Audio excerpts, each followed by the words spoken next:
Pradeep Botre referee. चला तुषार गिरमकर लाल पट्टी बांधली.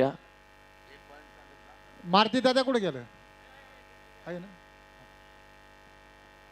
नाही का समोरून ऊन आहे त्यामुळं बोर्डवरची पॉईंट दिसत नाही. इकडे सांगा म्हणजे लोकांनाही तमाम पॉईंट सांगितले जातात ज्यावेळेस चुरशीची कुस्ती असती बोर्डवर दिसतंय.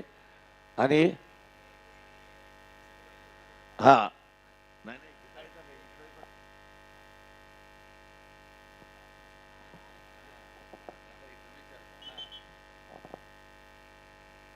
लढतीला प्रारंभ. खुल्या गटातली ही दुसऱ्या फेरीतली पहिलीच कुस्ती. एकूण 8 पाऊट आहेत. आता सकाळच्या सत्रात काकेत हात घातलाय. तुफानी कुस्ती. वा किरण पवार अन्नापूरचा आणि तुषार गिरमकर उरळगावचा. आणि हप्ती 4 गुणाची कमाई केली पहा. 4 उच्च कलामत गतवर्षीचा उपक शिरोळ केसरीचा मानकरी किरण पवार पुन्हा एकदा जिद्दीनं उतरलाय आणि आक्रमकतेने लढतोय. पहिल्याच झटक्यात 4 गुण हासिल केलेत हप्ते मारून. पुढचे संग्राम शेळके मॅट जवळ या. कडक ऊन आहे. मॅट जवळ येऊन एकदम रेडी पोझिशन मध्ये एक एक क्षण वाचवायचा आहे.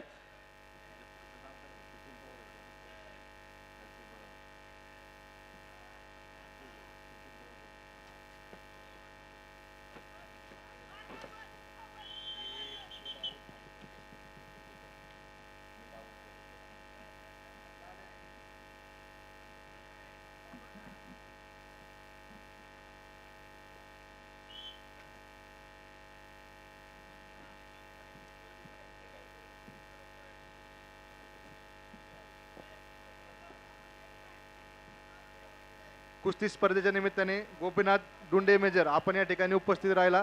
आपलं हे अजिंक्यतारा क्रीडा शैक्षणिक प्रतिष्ठान व शिरूर तालुका कुस्ती संघाच्या वतीने हार्दिक असे स्वागत. लाल 1 निळा 4 बरोबर का? हा समोरून ऊन येत असल्यामुळं हा बोर्डवरती सायंकाळी एकदम लाइटिंग मध्ये भारी सोहळा. लाल 1 निळा 4 अतिशय चुरशीची कुस्ती. गतवर्षीचा उपयोजित होता. अतिशय जिद्दीनं लढणारा आणि टक्कर देणारा तुषार गिरमकर उरळगावचा पैलवान. हा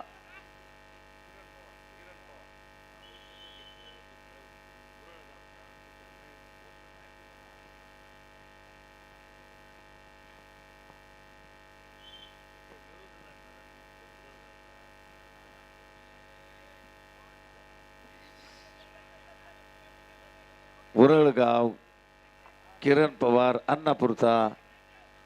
परत पॉइंट 8 गुण पहा. 1-8 लाल 1 निळा 8.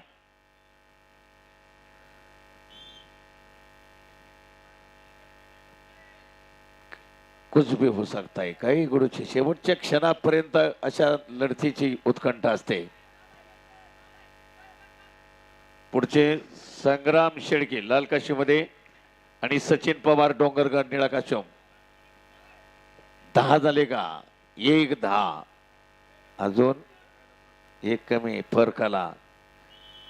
10-0 10चा फरक तांत्रिक गुणाधिक्य त्याला म्हणतात. समजा 10 सेकंदात 10 पॉइंट घेतले कुस्ती तिथेच थांबली जाते आणि प्रतिस्पर्धेचे 0 आहेत. 10चा फरक लक्षात घ्या आणि 12 गुण. त्यामुळं गुणाधिक्य 1-12 10चा फरक जास्त 11चाच आहे. आणि संपलेल्या कुस्तीमध्ये किरण पवार अन्नापूर हे पैलवान विजयी. चला पुढचे लवकर. संग्राम शेळके लाल काश्यम सचिन पवार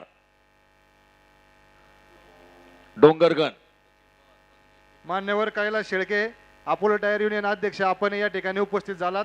आपलं हे कारेगाव नगरीच्या वतीने हार्दिक असे स्वागत. अनेक पैलवानांचं आव्हान आहे. आव्हान आहे अनेक पैलवानांचं.